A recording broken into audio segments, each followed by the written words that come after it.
Para sahabat, hari ini saya ingin berbagi pengalaman tentang sebuah doa. Doa ini diajarkan sejak dari kecil. Dan saya mengamalkan doa ini tanpa berpikir. Karena saya selalu percaya, tidak mungkin guru-guru saya, orang tua saya mencelakakan saya. Makanya saya cuma samina wa atona. Dari doa itulah kemudian muncul judul kajian kita hari ini. Ya, ada 3 kata penting. Yang pertama adalah kefakiran. Kefakiran yang dimaksud di sini adalah kondisi di mana kita selalu berada dalam ketidakcukupan, kekurangan. Kemudian yang kedua adalah kekafiran. Jadi ini sangat dekat ya bahasanya. Kekafiran yang saya maksud adalah ketertutupan, sulit membuka diri, ya, sulit untuk bisa menerima pengetahuan baru, tidak mau belajar hal baru. Pokoknya gitu-gitu saja kayak robot. Itu namanya kekafiran. Tertutup terhadap segala hal yang baru, pengetahuan baru, pengalaman baru, ya. Hidupnya pokoknya ya berkelindan di situ-situ saja. Banyak kayak gitu. Nah, akhirnya ini ada kaitan nih dengan siksa kubur. Saya tidak bicara siksa kubur yang ada di tanah. Karena setahu saya, siksa kubur itu ya sudah terjadi di sini. Ya, di dalam diri. Siapa yang tersiksa? Yang tersisa adalah jiwa kita. Mana kuburannya? Kuburannya adalah tubuh kita sendiri. Jadi siksa kubur yang saya maksud adalah saat dimana kita terjebak dalam frekuensi rendah, dimana jiwa kita terjebak dalam frekuensi rendah. Ketika seseorang terjebak dalam frekuensi rendah, ya, dia terjebak di kesadaran rendah, apa saja menjadi menyiksa. Ya, angin sepoi-sepoi aja bisa membuat dia tumbang, apalagi badai yang kencang. Orang-orang yang jiwanya itu terjebak di frekuensi rendah, apa saja jadi masalah. Apa saja membuat dia jadi menyesali. Makanya dalam hidupnya itu mudah menyesali keadaan, gampang tersinggung dengan hal-hal yang sepele, sering membicarakan sesuatu yang jelas-jelas tidak bisa diubah. Jadi selalu terikat ke memori masa lalu. Itu siksa kubur itu. Ya. Atau kalau enggak, dia juga terjebak oleh pikiran-pikiran tentang masa depan. Lalu berkah hari ini, berkah saat ini, di sini sekarang nyaris tidak terasa. Ditambah lagi tuh, ada perasaan iri, perasaan dengki, ya. Orang lain sukses, dia yang tersiksa, ya. Orang lain kaya, dia yang pusing. Orang lain yang beli rumah bagus, dia yang kelaper-kelaper gitu. Itu siksa kubur itu, ya. Siksa kubur itu. Ya, apalagi ketika sudah menuju kepada perasaan hasud. Akhirnya ingin mencelakakan pihak lain karena ada ketidakrelaan ketika orang lain sukses. Ada nggak kayak gitu? Ada apa banyak? Siapa? Ya. Nah, setelah itu hidup terus ya membanding-bandingkan. Ya, apa saja dibandingkan, ya. Suami dibandingkan dengan suami tetangga. Istri dibandingkan dengan istri tetangga. Kemudian yang berikutnya lagi ya, keputusasaan. Nah, berbahaya sekali ketika keputusasaan duniawi ini kemudian dikompensasi ya oleh hayalan tentang masa depan. Gak apa-apa saya sengsara hari ini karena bagian saya kan nanti ya di sana gitu. Itu terjebak oleh ilusi. Itu sisa kubur semua itu. Ya, kira-kira itu ya, kekafiran, kefakiran, kekafiran dan siksa kubur. Ini satu kesatuan yang sangat utuh. Nah, kita akan melihat nanti relevansinya, akan melihat hubungannya, ya. Makanya banyak sekali hadis-hadis, walaupun katanya itu doif, tapi saya melihatnya bukan soal siapa perawinya. Kalau saya melihat hadis, lihat dari sisi pragmatisnya saja. Apa betul ada kenyataan bahwa kefakiran itu mendekatkan seseorang pada kekafiran? Kan fakta menunjukkan itu. Kefakiran akan membuat seseorang dekat dengan kekafiran. Bahkan tidak sedikit ya orang ya mengorbankan harga diri, mengorbankan moralitas, ya, mengorbankan kehormatan diri hanya demi untuk menutupi kefakirannya. Betul tak? Gitu. Jadi memang kefakiran ini dekat sekali dengan kekafiran.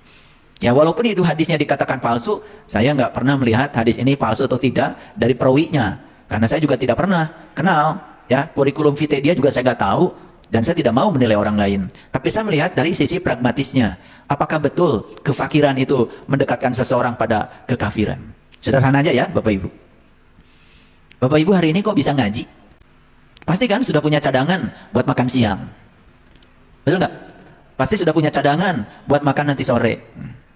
Saya yakin ya, yang belum punya cadangan buat makan hari ini belum tentu ada di sini. Mohon maaf, bukan meremehkan.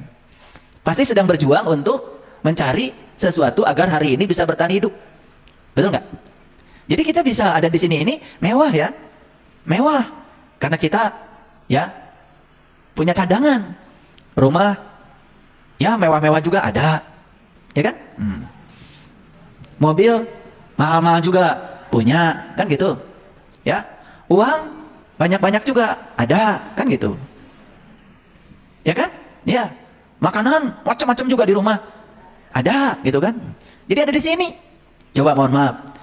Yang hari ini masih berjuang untuk bertahan hidup. Saya yakin hari ini tidak ada di sini. Betul nggak? Gitu. Jadi kalau Bapak Ibu ini levelnya sekarang sudah mencoba untuk mengisi hidup. Sudah mengembangkan makna hidup. Sudah tidak terjebak lagi oleh ya situasi untuk mempertahankan hidup. Luar biasa kan? Itu. Jadi semakin jelas ya bahwa kefakiran itu dekat sekali dengan kekafiran. Bahkan tidak sedikit ya. Mohon maaf. Saya sering bicara. Saya itu di universitas bukan hanya mengajar mata kuliah fisika. Saya juga mengajar mata kuliah kewirausahaan. Bahasa kerennya namanya entrepreneurship. Itu saya ngajar di banyak tempat ya. Nah, yang terkejut ya. Yang terkejut apa? Saya mau mengajarkan mata kuliah kewirausahaan. Jadi wirausaha itu artinya, wira itu kan sebenarnya berani. Usaha itu ya usaha. Jadi wirausaha itu adalah keberanian untuk menciptakan usaha agar dia ya bisa menciptakan peluang kerja buat orang lain. Gitu. Saya kan sering mengatakan bahwa kerja di orang itu kan hanya menyiapkan masa depan orang. Kita pun harus ikut aturan orang. Ya, waktu kita juga ya udah dimiliki orang. Yang luar biasa, penghasilan kita tidak bisa ditentukan oleh kita, pasti ditentukan oleh orang yang memperkerjakan kita. Jadi udah tidak bisa nawar lagi gajinya pengen berapa. Jadi kalau ingin jadi orang kaya, ya jangan melamar kerja. Ya, melamar kerja itu ya berarti ingin menjadi orang yang bekerja. Paham ya? Aneh kan kita ini, ya. Hidup butuh uang, tapi mencari pekerjaan. Harusnya kan kalau butuh uang mencari uang. Betul nggak? Betul nggak omongan saya? Katanya butuh uang, tapi ditanya mau kemana? Mau melamar kerja. Ya udah dapatnya kerjaan kan, bukan uang. Betul Pak tidak? Doa saya dari kecil. Jadi sampai sekarang doa ini ngelotok di sini ya. Allahumma inni a'udzubika minal kufri wal fakri. Allahumma inni a'udzubika min azabil qabri. La ilaha illa anta. Ini doa yang diajarkan sejak dari kecil. Pokoknya kalau urusan koleksi doa, oh saya gudangnya. Karena saya kalau ketemu dengan ulama, ketemu dengan teman-teman bapak saya, ya rata-rata tokoh-tokoh agama gitu, saya tidak pernah minta uang jajan. Saya minta doa pinter. Saya minta doa kaya, karena bosan miskin terus. Ya. Nah doa-doa kayak gini itu udah ngelotok sejak kecil itu. Waktu saya mengamalkan doa ini, saya nggak tahu. Pokoknya berburuk sangka saja. Ternyata buruk sangka saja, walaupun tidak tahu isinya, itu getarannya sudah sampai. Nah, sekarang saja saya bicara energi, frekuensi, vibrasi. Setelah saya belajar banyak sains, neuroscience, ya, itu bahasanya mungkin berganti sedikit ya dari bahasa yang konvensional dulu. Coba Bapak Ibu, ya, ada yang pernah nggak mengamalkan doa ini? Saya baru tahu ternyata doa ini diambil dari sebuah hadis. Dulu saya nggak tanya itu doa dari mana, ya. Ya Allah, aku berlindung kepadamu satu dari kekafiran. Kalau di sini kafirnya disebutkan lebih awal, ya. Yang kedua, ya, dari kefakiran. Nah, fakir disebut nomor 2. Pokoknya disebut yang mana saja, ya itu ada maksudnya. Dan yang ketiga, ya, aku berlindung kepadamu dari siksa kubur. Nah, ini yang luar biasa nih, yang luar biasa. Kalimat ini, doa ini dipungkas dengan kalimat La ilaha illa anta. Tidak ada Tuhan selain engkau. Nah, ini kan penegasan ya, bahwa tidak ada yang pantas untuk dijadikan sebagai sandaran kecuali engkau, kan gitu. Tidak ada yang pantas untuk dijadikan sumber keberkahan kecuali engkau. Tidak ada yang pantas untuk dijadikan tempat bergantung kecuali engkau, kan gitu. Bahkan saya pernah itu ya mengalami goncangan ekonomi yang luar biasa. Pernah, jangan dikira ya. Udah pengalaman yang gitu-gitu. Ditipu orang pernah ya. Bahkan jumlahnya sangat fantastis. Utang banyak pernah itu. Walaupun utangnya bukan utang yang untuk diri sendiri. Kadang-kadang kita ya harus berutang bukan dari sebab yang ditimbulkan diri sendiri. Ya kalau kita percaya karma, oh jangan-jangan ya orang yang sekarang dibebaskan utangnya oleh saya, jadi tanggungan saya. Misalkan orang tua kita, mertua kita, jangan-jangan mereka-mereka itu adalah orang-orang yang dulu pernah membebaskan saya di kehidupan yang dulu, dan sekarang saya harus membebaskannya. Ya, kalau kita punya kesadaran itu saja, kita tidak pernah merasa berat menghadapi semua itu, dan yakin percaya bahwa Allah tidak pernah memberikan sesuatu kepada kita yang melampaui kemampuan kita. Nah, kesadaran ini ya yang harus dibangun, dan ternyata semuanya selesai.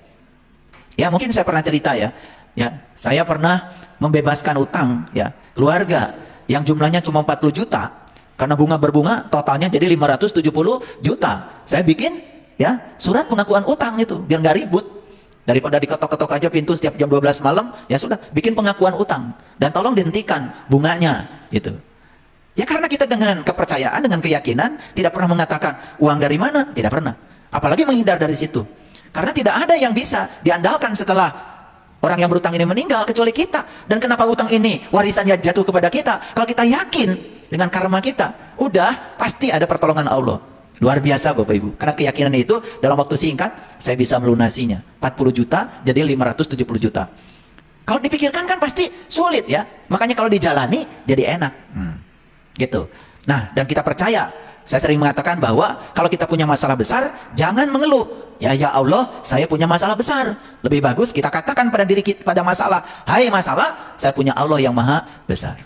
Ketika kita mengatakan, hai masalah, saya punya Allah yang maha besar, masalah itu gak ada apa-apanya di hadapan Allah. Dan Allah yang membantu menyelesaikannya. Nah, yang gini-gini ini, terkadang kita nggak punya ilmunya.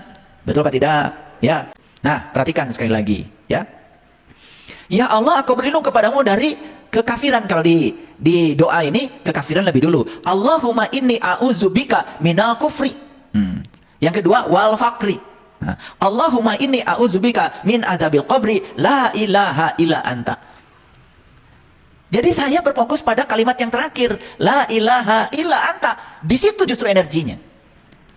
Karena tidak ada yang bisa membebaskan itu, yang tiga tadi, ya, kekafiran, kefakiran, dan siksa kubur, kecuali dengan bantuan Dia, gitu.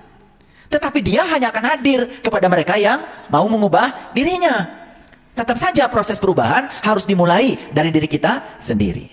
Karena Allah kan sudah berulang kali mengatakan, aku tidak akan mengubah nasibmu, ya, kecuali kamu sendiri yang mengubahnya. Tapi aku mau fasilitasi, aku mendorong, gitu loh. Allah itu fasilitator.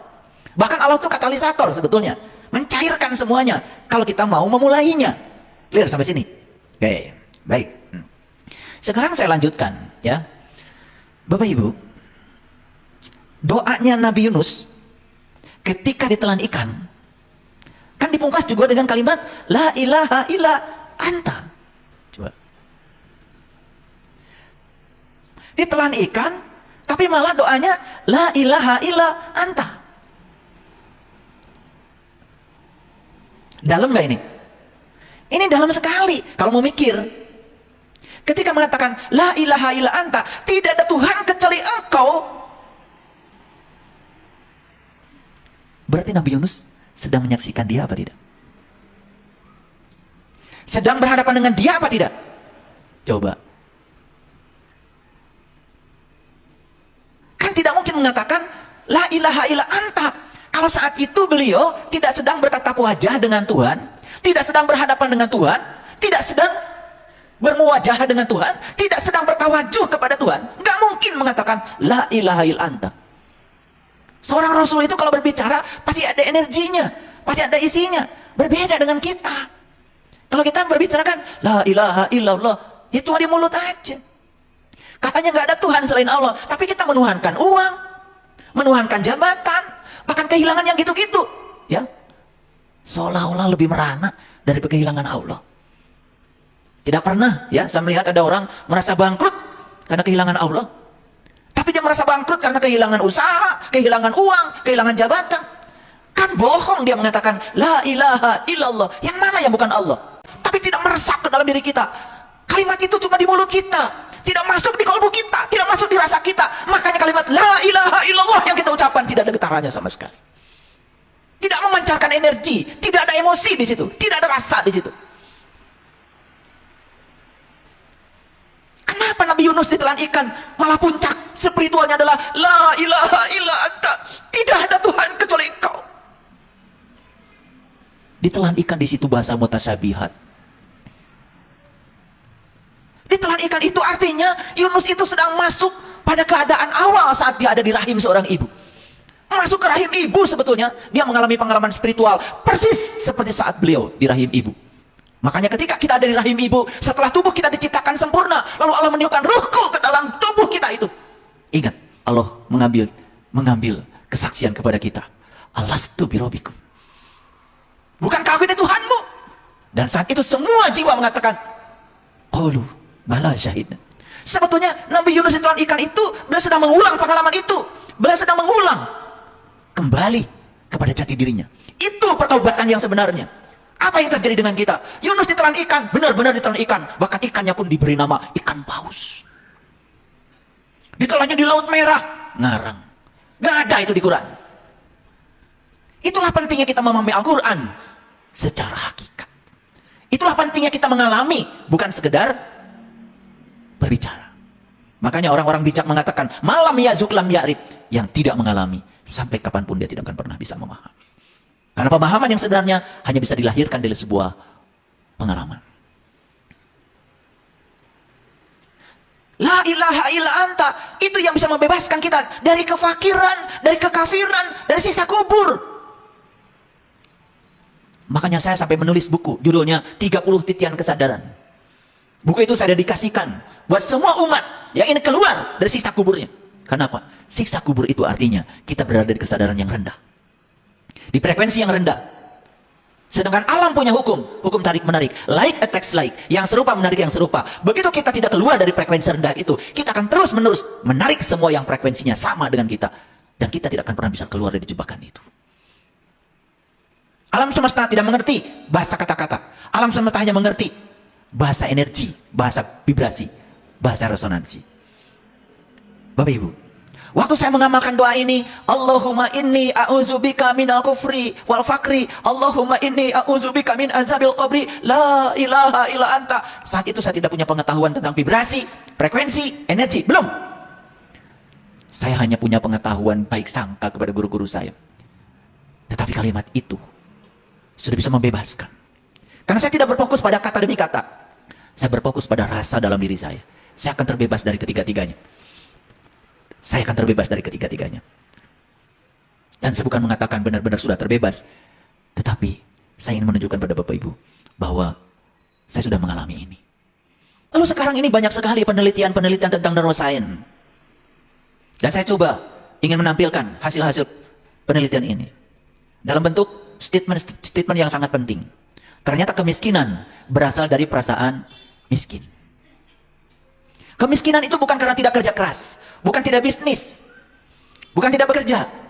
Selama ini kita menganggap seolah-olah orang miskin itu tidak bekerja, orang miskin itu tidak berbisnis, orang miskin itu tidak bekerja keras. Mungkin kita punya pandangan seperti itu. Betul? Dan ternyata pandangan kita dengan hasil riset berbeda. Ternyata kemiskinan itu berasal dari perasaan miskin. Ketika kita belum bisa membebaskan dari perasaan itu, mau bekerja keras, bikin bisnis, usaha, kerja, apapun profesi kita, tidak akan mendongkrak, tidak akan mengubah semuanya. Ulangi lagi, kemiskinan berasal dari perasaan miskin. Bapak Ibu perhatikan saya. Ayah ibunya dalam keadaan miskin. Lahirlah seorang anak yang dibesarkan di lingkungan yang miskin. Coba perhatikan.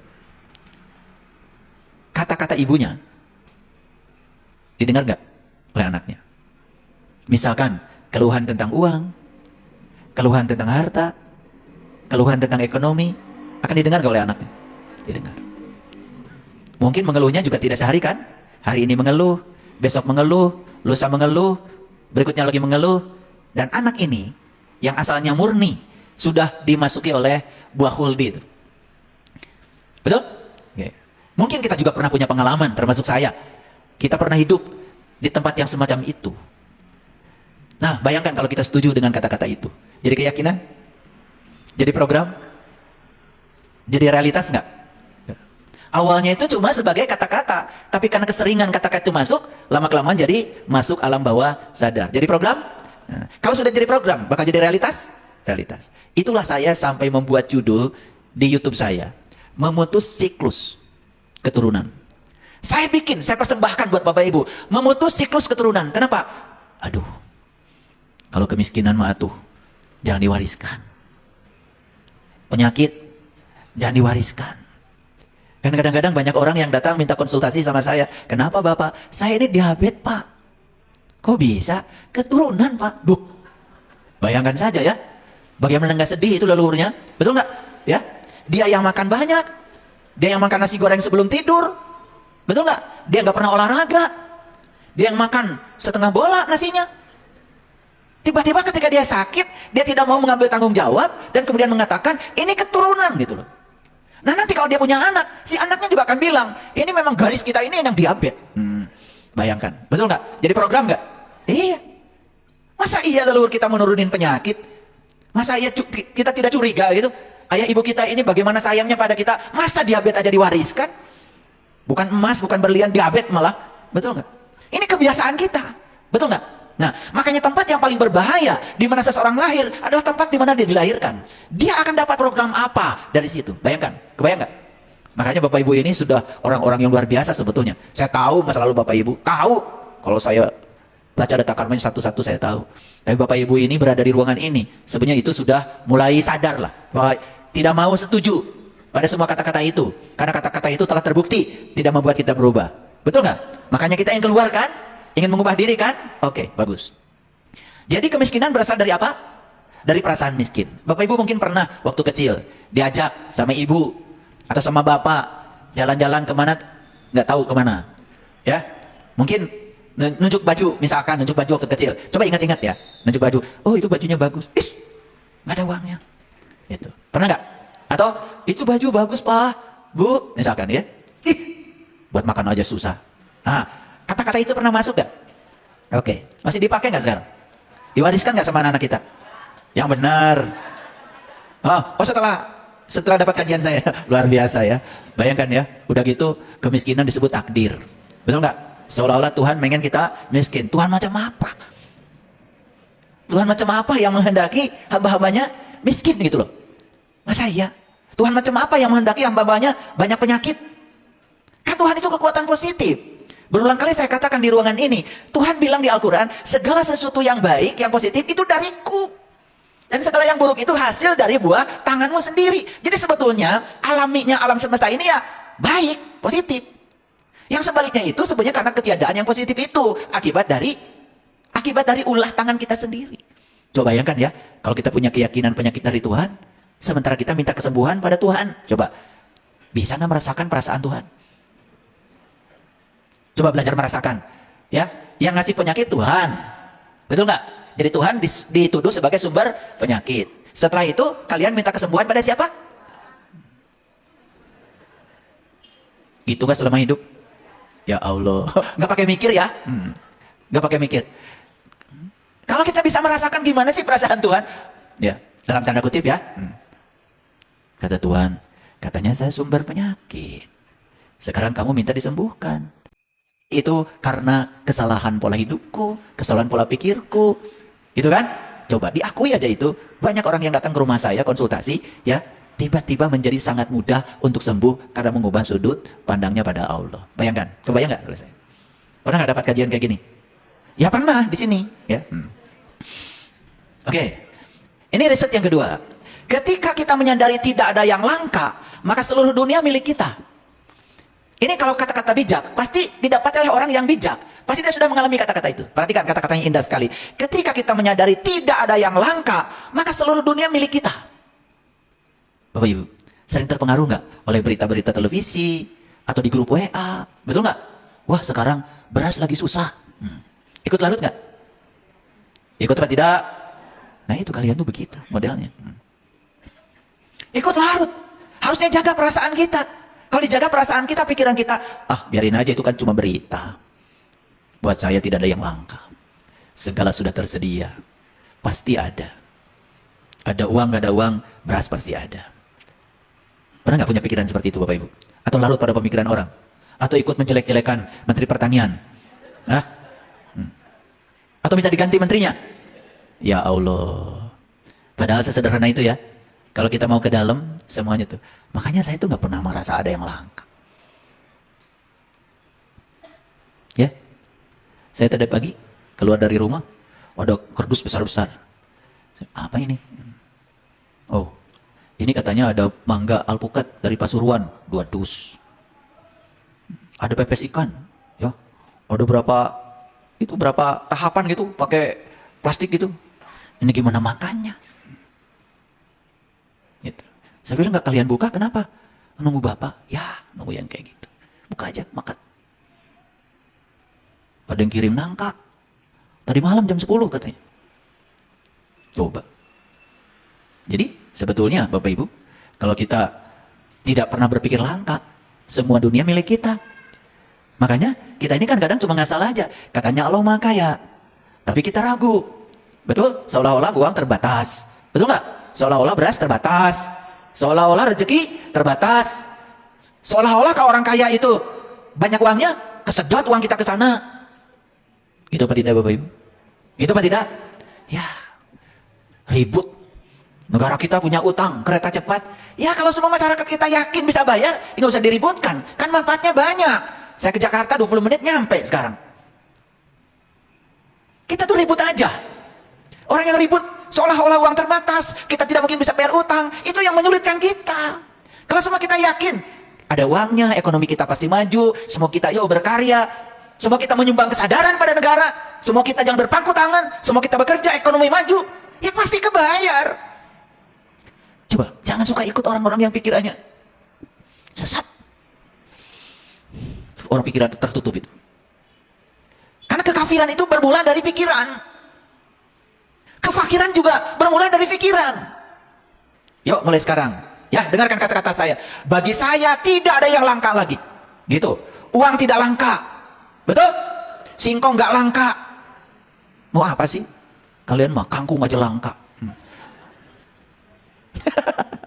Yuk sekarang. Jangan pernah berpikir uang langka. Buang pikiran bahwa uang itu jauh dari saya. Buang. Uang itu tidak suka sama saya. Buang. Makanya kita harus punya hubungan yang sehat pada uang. Gimana caranya punya hubungan yang sehat dengan uang? Ungkapkan cinta kita ketika kita melakukan sesuatu dengan uang. Sederhana. Kalau kalian memberi sesuatu pada orang lain, merasa berkurang saja, itu persahabatanmu dengan uang tidak bagus. Tidak bagus. Apalagi ketika tidak punya uang. Ini perhatikan nih, ini penyakit orang gak punya uang. Saya tahu kalian tuh semua tuh punya penyakit ini. Orang yang sedang tidak punya uang, biasanya punya perasaan yang buruk terhadap uang. Akui. Ulangi kalau belum mengerti. Orang yang sedang tidak punya uang, biasanya punya perasaan yang buruk terhadap uang. Perasaan yang buruk itu gini, uang jauh dari saya, uang tidak suka sama saya, ya, uang jahat sama saya. Itu perasaan buruk bukan? Nah sekarang, perhatikan saya. Kita tidak bahagia karena uang. Berarti si uang itu dijadikan sumber penyebab ketidakbahagiaan kita. Bisa nggak merasakan perasaan uang? Nah sekarang gimana caranya Bapak Ibu? Coba belajar untuk merasa bahagia di dalam dan tidak menggantungkan pada situasi di luar. Itu yang disebut dengan menjaga frekuensi, vibrasi, energi di level yang kita dambakan. Kalau usaha sedang turun, jangan ikut turun bersama penghasilan. Rasa kita harus dijaga di level yang kita mau. Kalau rasa kita turun, ngikuti penghasilan kita, bangkrut Bapak Ibu. Semua orang yang bangkrut itu karena apa? Saat dia turun, terus dibicarakan. Usaha lagi turun nih, usaha lagi turun nih. Wah, semua di grup WA tahu kalau kamu lagi bangkrut. Belajar dari Nabi Muhammad yang mengatakan, kullu amrin tibalin la yubda'u fi basmalah fahu akto. Kalau kamu bekerja, kata Nabi, bekerjalah karena Allah, bukan karena uang, bukan karena buruh, bukan karena kamu sedang transaksi, bukan karena kamu berharap sesuatu. Cuma satu, Karena Allah. Karena saya percaya saya datang ke dunia dipakai oleh Allah untuk menjadi kepanjangan tangannya, menyampaikan cinta kasihnya. Itu saja. Kita tidak usah mengejar-ngejar uang. Biarkan uang mengejar kita. Ibu. Oke, perhatikan saya. Kita diganjar bukan atas apa yang kita kerjakan. Gak peduli alam semesta. Kamu kerja keras, kamu kerja seperti apa, gak direken sama alam semesta. Catat itu. Yang kedua, kita diganjar bukan atas berapa lama waktu yang kita luangkan untuk bekerja. Tidak. Dan kita hanya diganjar berdasarkan berapa besar ukuran cinta yang kita tumpangkan saat kita bekerja. Bapak Ibu, di Jepang itu sampai ada riset. Kalau orang melakukan sesuatu dengan cinta, bahkan masak dengan cinta, bukan sekedar lebih enak, Bapak Ibu, tetapi lebih awet. Jadi kalau masak pagi-pagi sayur, suami mau makan jam 12 siang sudah basi, udah jelas nggak ada cinta. Kalau ada cinta, nggak mungkin basi. Coba nggak ada cinta, pasti motong-motongnya marah-marah. Betul nggak? Pasti nyucinya nggak bersih. Ya. Saya diajarkan kebersihan oleh kakek nenek saya. Karena apa? Kakek nenek saya bilang, kalau bikin tempe itu, kata-kata kotor, pikirannya kotor, apalagi marah-marah ketika sedang membuatnya, tempe nggak jadi. Proses fermentasinya nggak jadi. Ini saya pengen nyubit aja sama ibu-ibu yang suka marah-marah ketika masak. Ulangi, bukan berapa keras kamu bekerja, bukan berapa banyak waktu yang kamu luangkan, tapi berapa besar cinta yang kamu berikan saat kamu bekerja. Itu yang membuat kita sukses. Paham?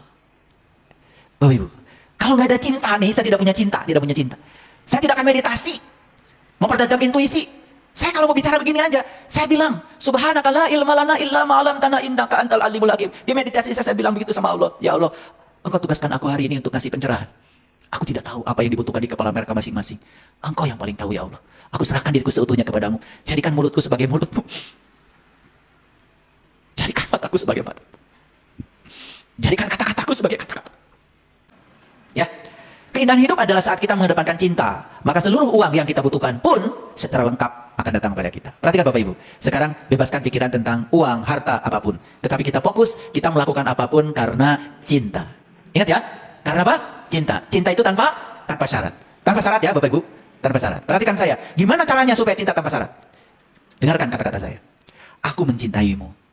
Karena sesungguhnya aku berada dalam dirimu. Udah, mantranya udah masuk ya? Apa mantranya? Aku mencintaimu karena sesungguhnya aku berada dalam dirimu. Paham apa tidak? Ya, ingat ya. Allah itu meliputi diriku, meliputi dirimu. Aku mencintaimu karena aku berada dalam dirimu. Itu mantra saya. Mantra saya begitu. Makanya tanpa syarat. Tidak pernah minta balasan. Tidak transaksional. Apa yang terjadi? Semua orang yang berbuat kebaikan karena ingin mendapatkan kebaikan yang berlipat ganda, dia sedang digerakkan oleh rasa kekurangan. Rasa kekurangan bukan cinta. Cinta itu rasa berkelimpahan. Ini saya buka sedikit-sedikit ya rahasianya. Wah, makanya beruntung kalian yang datang hari ini. Ya. Luar biasa. Biasa nggak ngasih sama orang pengen dapat balasan? Ya, apalagi ya kita dengar kajian-kajian maaf yang mengatasnamakan agama dan Tuhan. Kalau kita sedekah katanya akan dilipat gandakan. Begitu kita berpikir dilipat gandakan, kita ini sudah berpikir kekurangan. Dan orang yang seperti ini sedekahnya bangkrut. Makanya banyak orang yang bertanya pada saya, kok saya sudah sedekah banyak, tapi saya malah jadi bangkrut. Nah, loh. Karena sedekahmu itu tidak pakai cinta. Kamu sedekah berbasis kekurangan, digerakkan oleh rasa ketakutan. Lihat saya semuanya. Kamu sedekah karena kamu ingin melipat gandakan uangmu. Tapi caranya salah. Syukur itu tanpa syarat. Oke? Baik, sekarang kita lihat ya. Ini surat Al-Imran nih Bapak Ibu, ayat 92. Perhatikan kata-kata saya. Perhatikan sepenuhnya. Yang tadi itu hasil riset neuroscience. Yang tadi, statement tadi itu hasil riset. Itu sudah disarikan dalam perjalanan yang sangat panjang Bapak Ibu. Nah sekarang kita lihat kitab sucinya. Hebat. Saya tuh kadang-kadang melihat ya, kok orang-orang yang bergerak di neuroscience, riset tentang psikologi, macam-macam. Mereka ini bahkan tidak pernah cerita agama, tidak pernah cerita Tuhan. Tapi mereka begitu luar biasa, bisa menyimpulkan kata-kata bijak yang hebat buat kita. Lah kita yang tahu ayatnya, malah, Bapak Ibu, mohon maaf. Ada yang harus dirubah cara kita belajar itu. Jangan cuma asal ikut ceramah. Apalagi, wah yang penting saya ngaji aja. Apapun yang dikaji gak peduli. Karena saya sudah dapat pahala. Duduk di masjid aja, wih pahalanya. Begitu saya tanya pahala itu apa Bu? Teling naon. Saya kena bikain aja ningali, kasih pahala. Yang saya tahu pahala itu pahala kencana. Bis. Padahal dalam bahasa Arab itu nggak ada. Bapak Ibu, pahala itu nggak ada. Dalam bahasa Arab adanya ajrun. Ajrun itu zat. Zat. Pahala yang sebenarnya adalah Allah itu sendiri, Bapak Ibu. Allah. Saya tak. So, kumaha carana supaya dugi kadinya tangaos teh. Makanya pernah nggak ada pengumuman, Bapak Ibu barang siapa yang ikut kajian di Miskatul Anwar setiap jam 9 pagi yang disampaikan oleh saya, insya Allah dapat pahala. Pernah nggak ada pengumuman begitu? Rek datang kita juga kajian. Saya tidak pernah iklan. Bahkan sekarang saya bilang itu iklan undangan pengajian di YouTube hapus saja, nggak usah. Rek datang ke kajian. Belajar untuk datang karena digerakkan oleh kesadaran. Belajar untuk datang karena ada cinta, ingin berubah, gitu. Bukan karena pahala, bukan karena surga, bukan takut masuk neraka. Nggak ada di sini, gitu-gitu. Coba mulai dari situ, ya. Betul? Nah, orang yang pengen surga nanti itu sebetulnya karena putus asa aja. Putus asa, ayeuna susah. Sugan, yang sugan, jaga. Ayeuna we geus ripuh, komo jaga tuh, betul? Iya, kan yang menentukan masa depan tuh hari ini. Makanya saya bilang, hiduplah di sini, hari ini, sekarang dengan kesadaran. Ya, bahagia itu tidak usah digantungkan pada situasi. Bahagia itu adalah pilihan. Pilihan, ya, dalam diri kita. Yuk, perhatikan. Auzubillahi minasyaitonirrajim, bismillahirrahmanirrahim. Ya, surat Ali Imran ayat 92. Lan tanalul birra. Kamu sekali-kali tidak sampai kepada kebajikan. Hatta, hingga tunfiku mimma tuhibun. Hingga kamu menafkahkan sebagian harta yang kamu cintai, yang kamu senangi, yang kamu butuh. Begitu. Dan apa saja yang kamu nafkahkan, sesungguhnya Allah tahu. Bapak Ibu, nih dengerin saya. Waktu kita menafkahkan sesuatu itu, kita tuh tahu. Iya teh urut lain. Iya teh kepake henteu. Tahu kita itu. Cuman kita cari pembenaran. Seolah-olah kita dermawan. Udah gitu pakai judul. Nggak apa-apa ya katanya. Ayah guru. Naon? Sedikit juga yang penting ikhlas. Jadi orang ikhlas tuh banyak ngasihnya. Saya bilang. Seetik mata ikhlas. Eta geus saeutik teh hayang disebut ikhlas. Hayang nyibit ka jelema kitu teh. Mata teu beungar-beungar oke. Teu boleh susah tiap panggil teh. Aduh. Paham Bapak Ibu? Dari tadi ketawa-ketawa kenapa? Baru masak? Nah, bagus. Ini hari kebangkitan tuh ini. Bangkit. Oh, ternyata itu saya. Ketika saya, oh, pantesan, ya. Terus kita berantem soal hitungan uang, tidak nambah-nambah, hidup tidak berkelimpahan. Karena apa? Kita yang telah mengundang semua ketidakberlimpahan ke dalam hidup kita. Kenapa? Ada yang salah di sini. Jadi kata Allah apa? Kamu sekali-kali tidak sampai pada kebajikan. Gak sampai. Tidak disebut kebajikan kata Allah. Sebelum kamu menafkahkan sebagian harta yang kamu cintai. Nih saya kasih tahu ilmunya. Saya selalu bawa uang. Kenapa?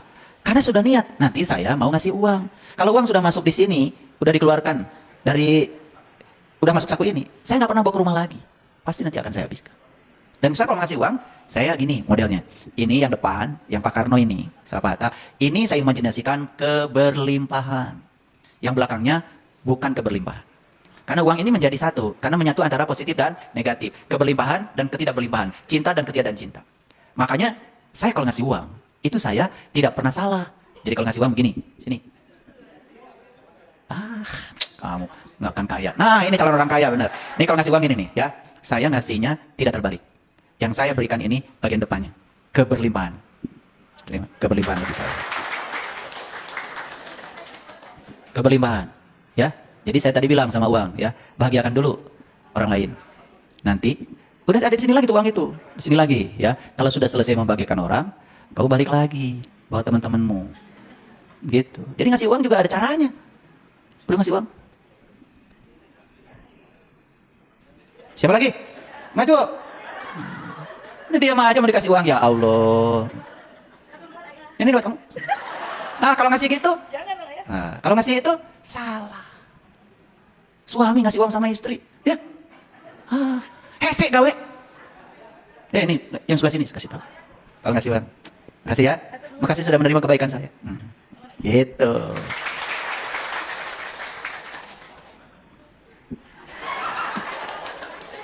Siapa lagi? Udah maju. Ya, terima kasih ya. Kamu sudah menerima kebaikan saya. Terima kasih kamu sudah menerima kebaikan saya. Ya nu cari cing wae kahayang. Terima kasih. Coba kalian lihat yang terima uang bahagia? Lebih bahagia lagi saya. Lebih bahagia lagi saya. Gitu. Rajin merek, kaduhung tak kamar merek kasih eta. Tuh. Kalau ngasih ya, ngasih. Los. Coba perhatikan saya. belajar begitu? Mau belajar begitu? Iya. Tadi yang terima uang bahagia nggak? Coba, mohon maaf. Yang saya kasih itu jumlahnya tidak banyak. Tapi cinta saya yang saya tumpangkan di situ besar sekali. Saya menumpahkan cinta loh, bukan ngasih uang. Dan tidak memberi uang saya tadi. Karena semua pemberian buat diri saya sendiri. Lihat saya lagi. Sukses itu bukanlah kunci kebahagiaan. Tetapi kebahagiaanlah merupakan kunci sukses. Ini lihat saya semua. Jangan nunggu sukses untuk bahagia. Udah bahagia sekarang aja.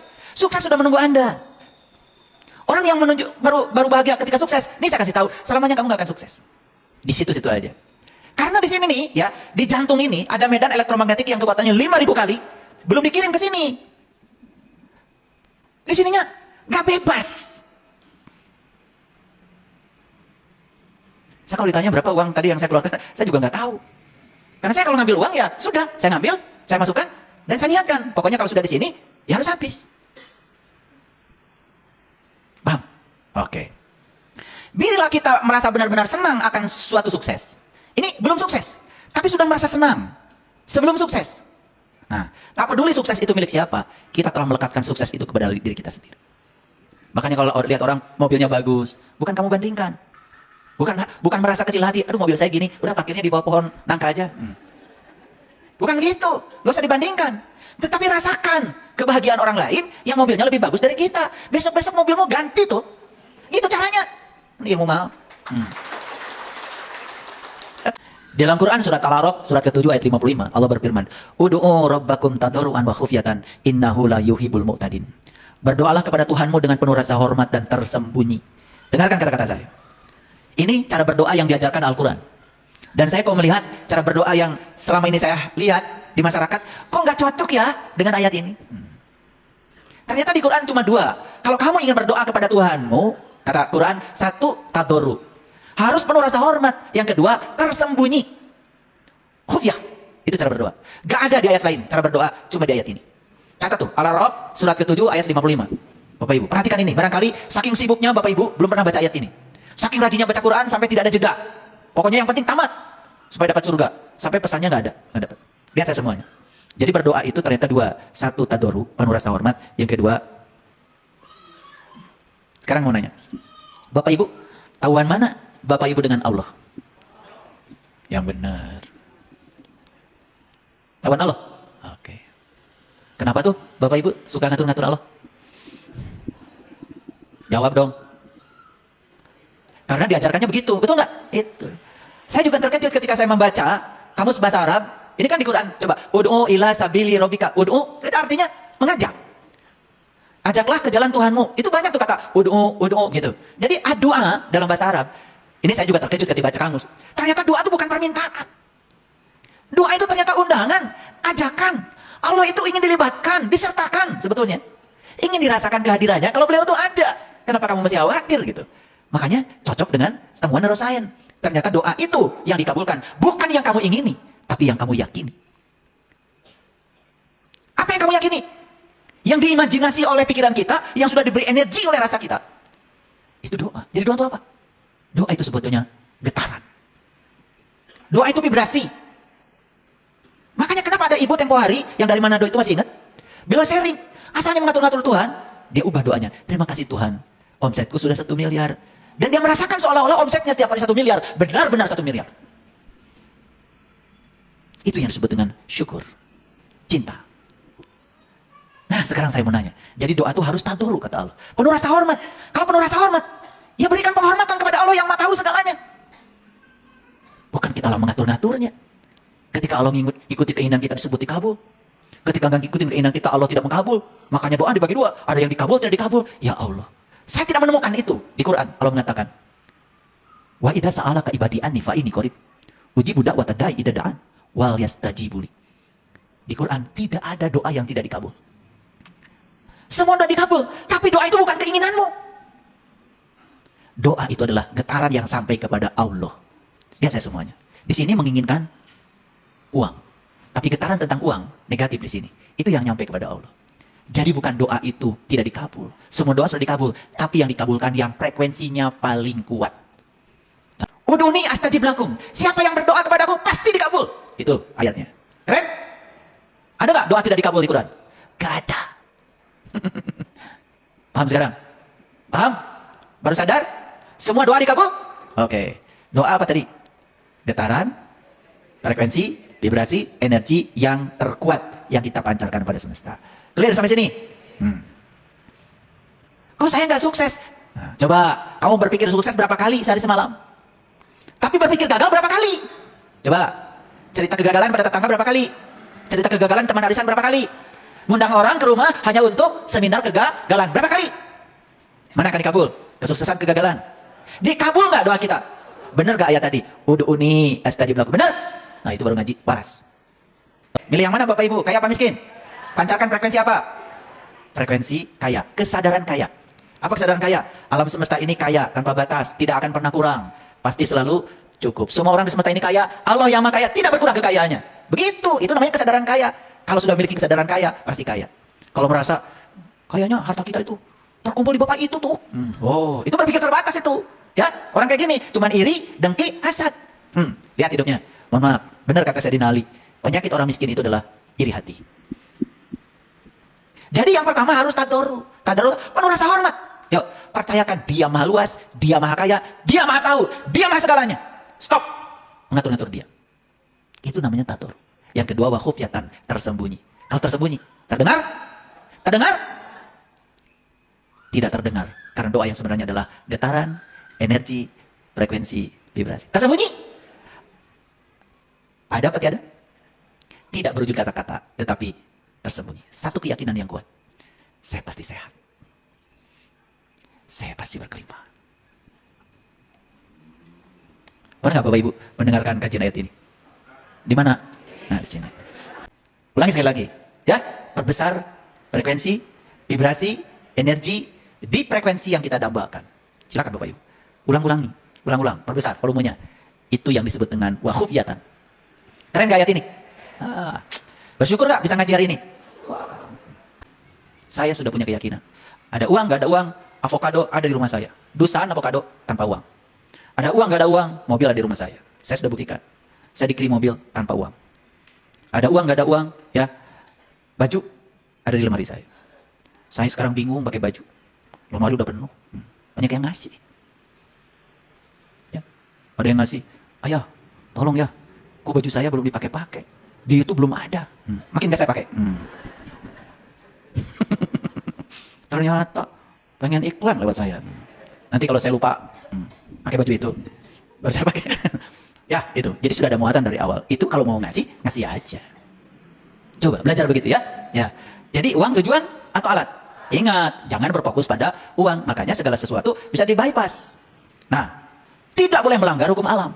Jangan menempatkan uang di atas Allah, di atas cinta, di atas kekuatan positif. Perhatikan saya. Ada nggak orang yang cari uang menyakiti orang lain? Ada nggak orang yang cari uang menipu orang lain? Banyak? Lihat kehidupannya. Semua yang melanggar hukum cinta, hukum alam, dia tidak akan pernah mendapatkan keberkahan. Jadi mulai sekarang, jangan percaya. Kalau ada orang yang ngiming-ngiming itu ini, uang besar ini dengan cara pintas, jangan percaya.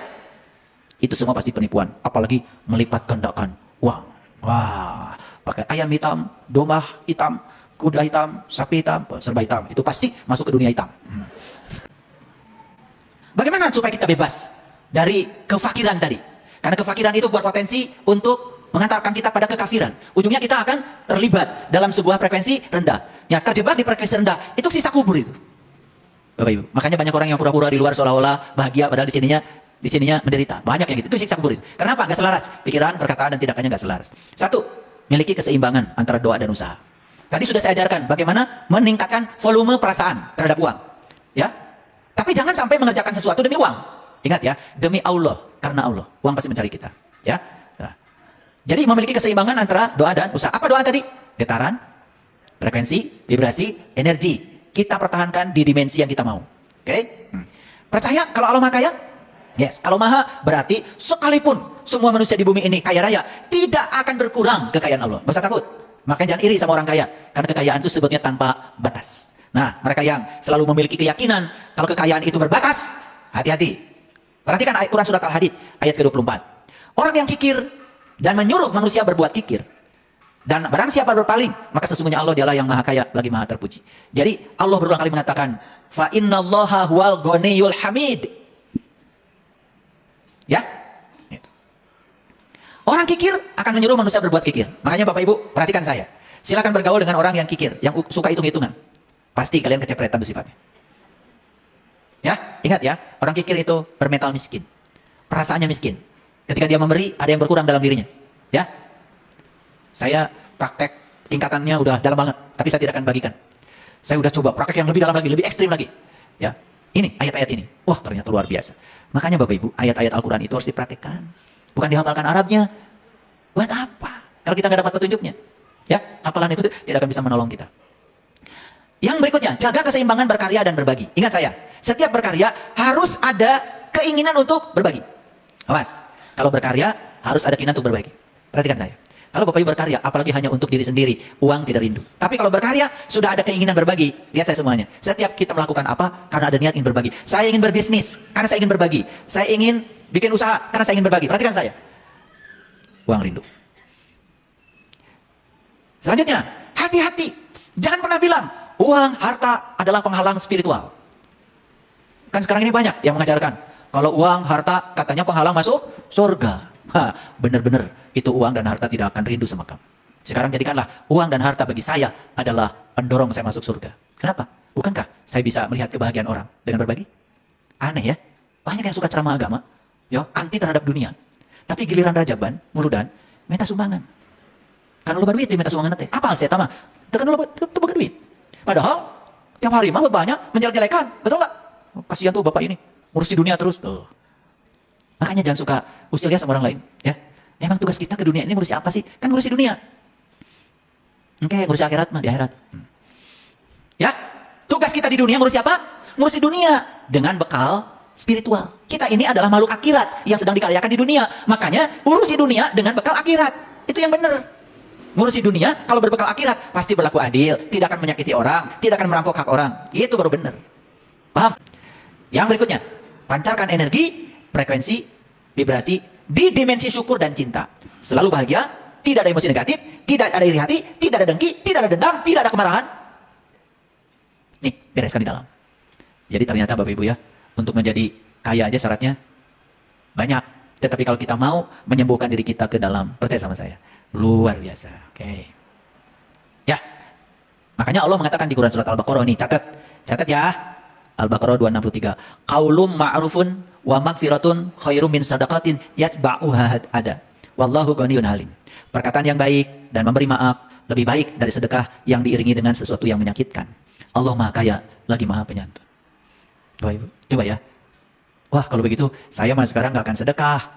Mau berkata yang baik aja sama minta maaf. Karena itu lebih baik daripada sedekah yang menyakitkan. Bukan itu maksudnya. Kalau kamu sedekah harus dengan perkataan yang baik, itu memahaminya. Ini banyak yang keliru memahami ayat ini. Udah kalau gitu saya mau berkata baik aja dan memaafkan. Tambah pelit kamu, betul nggak?